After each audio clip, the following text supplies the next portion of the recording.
And he was just mesmerized by this compass, the idea that there are invisible forces out there in the cosmos moving this needle. And he's obsessed with the idea of invisible forces. Steve Jobs, when he was like 7 or 8 or maybe younger in Burlingame, California, his father, they passed by a store with technological devices in the window.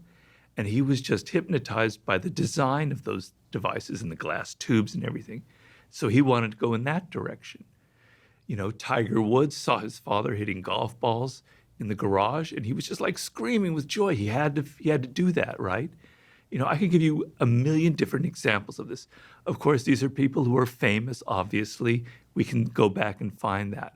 It's easier.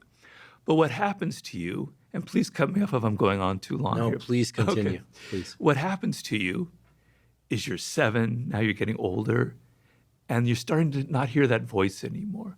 You're hearing the voice of your teachers telling you, you're not good at this field. You need to get better at math.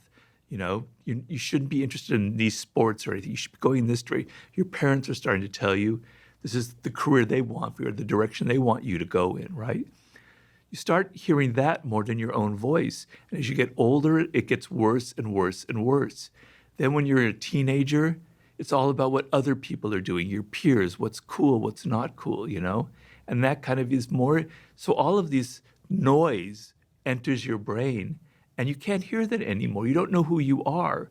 And so you go to college, you kind of maybe choose a major that seems practical that your parents want you to go into. Maybe you kind of wander around, you're not sure. And then you enter the work world without that inner radar that I'm talking about. And brother, you're lost, right? Where should I go? Well, I need to make money, right?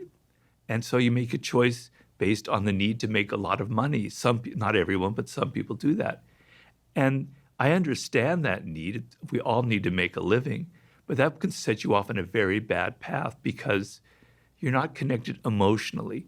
The thing is, when you figure out that primal inclination, that grain that's inside of you, then you have the energy to be disciplined, to go through boring tasks, to learn.